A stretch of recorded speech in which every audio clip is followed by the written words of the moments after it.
Hello, you Sunday Scaries followers. You're in for a treat. The first time ever, I'm going to include a little recording from Katelyn Brown. She's here with me tonight. So I'm just going to introduce, Kate, let her introduce herself, talk a little bit about her, her going down against the grain path and the struggles with it and where she stands now with what she's doing.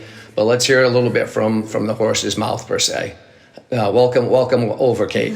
Thanks, Craig. Thanks for having me. Okay, Kate. So just kind of give me a little feeling for. I know you've just passed the 30-year mark. And you're in. What took you so long to finally take this to jump into what I call the deep end of the pool? Yeah, it's interesting thinking about where I am in my life of career-wise. I started working in retail. It was something that I fell into. I then moved into insurance because I no longer wanted to work the nights and the weekends and the holidays as I started to enter into married life, really wanting to make my marriage more of a priority, and you can't do that with retail. So then I started working in insurance, and that was, again, something I just kind of fell into, but nothing that I was passionate about by any means. And it's great. I work from home. I can work anywhere. The hours are extremely flexible. But it's still just a job and nothing that I'm actually passionate about. So when I turned 30, I decided that it was time, feeling like I was running out of time. That's funny. Yeah, that I needed to figure out what I wanted to do for the next 30 years of my working career. So I've always been interested in the health and wellness space, and especially in the food side of things, but finding this new program, I had become a nutritional therapy practitioner, was the first thing that I noticed that really felt in line with something that I was interested in doing. Helping people through food, and not necessarily doing it just so that someone could lose weight, but how can they help themselves better. Gotcha. So I have now gone through that program. I have now officially launched my new business as of last month called Your Nourished Self. And I'm Congratulations. Thank you. Looking forward to kind of the next steps and taking that leap into the new step of my career. Yeah, and everyone who follows me understands this is what I really like to see people do, to really find that thing that gives them goosebumps, find that thing they're passionate about, knowing that it's not easy. And that's the key to sticking with this. It has to be something you really love to do, because it's just so easy to give up. How would you feel like you're just in the middle, just in the starting point? It's tough, right? Yeah, and I mean, it was something that I avoided for so long too, right? It was something I was interested in, even in high school, but I did not grow up with conventional sports or doing conventional sports. So I felt like an imposter in the health and wellness space. I didn't do conventional sports. Why would somebody look at me who wants to now provide nutritional advice, but I'm not a quote unquote athlete? Gotcha. It's something that I've always been interested in being active and moving my body in some sort of way and eating well, but I never felt like I belonged in any way. So for 30 years, or I guess 10 years, I pushed it aside. And then as I get a little bit older, at 30, which is still so... you're still so young. So young, but it feels so old, right? At this age in my life, I finally decided that it was time to do something for myself and lean into what I've always been interested in.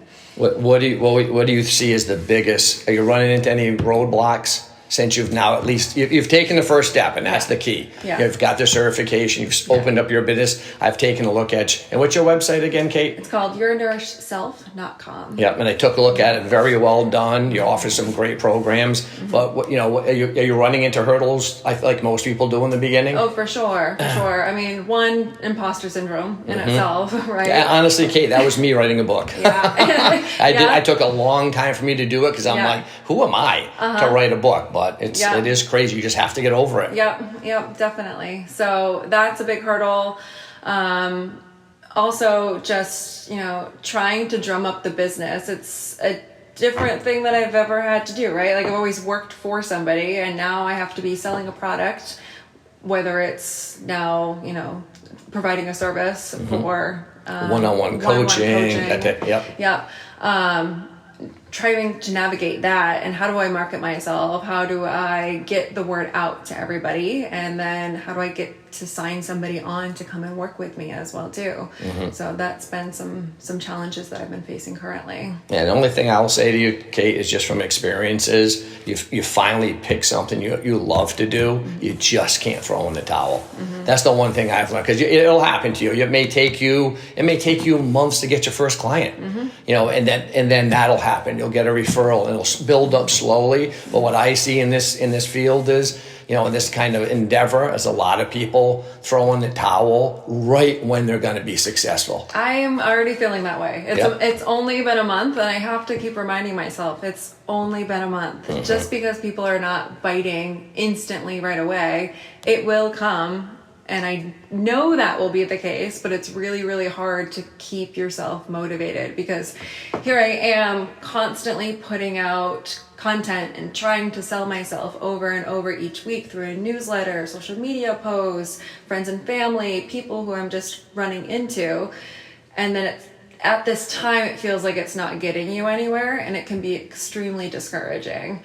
But knowing I have to just wait, and all will come out, and all will be fine. It is weird. It's mentally hard. It is mentally hard, but it's almost like the universe has a way of rewarding people who don't give up. Yeah. And it's almost like you have to go through the struggle to really find the success. And if it just fell in your lap, to me, a lot of times when that happens, it just doesn't last. Yeah. It's almost like a flash in the pan. So that would be my best advice to you and anyone else trying to reach on. It's that's kind of I want the followers and the listeners to understand. There's nothing easy about going against the grain. There's nothing easy about not following society's path and keeping your other job. And I think I like the way you're doing it. I mean, you kept your job. This is kind of a side hustle, and you just have to make sure. It's like I try and tell people, instead of watching the latest Netflix thing, do another post.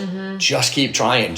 You almost have to be obsessed with it in the beginning and just overwork this piece of it. And I guarantee you, if you do that, and I think someone just realizes you're not going to give in, it'll happen. I really believe that. Yeah, I agree with that. I have found myself more recently just getting social media off my phone completely and just connecting and allowing myself to really be engrossed into the business side of things, just overall research too, reading books that interest me and knowing that it's going to help my clients. That's going to be more productive of my time rather than watching the latest Netflix movie or scrolling aimlessly for hours on end just to zone out kind of thing. Yeah, totally agree. I think it's great for all you listeners and followers to realize that it really isn't easy. There's taking this path is difficult. That's why I keep trying to tell people, taking the path just because it's something easy to do and you can make some money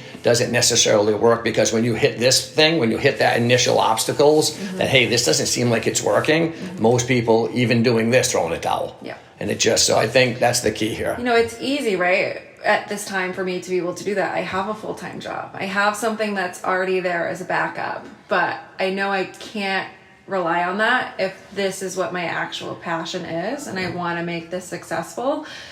I can't just rely on my backup. I have to really stay focused on what my end goal is, and that is to do this full-time and not to be insurance full-time.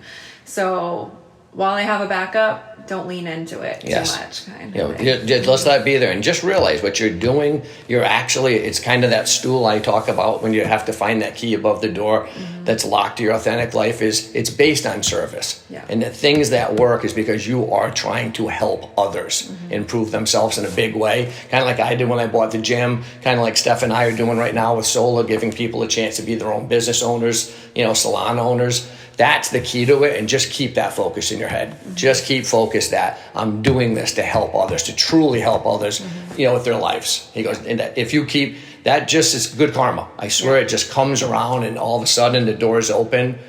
So I mean, I just want to say good luck.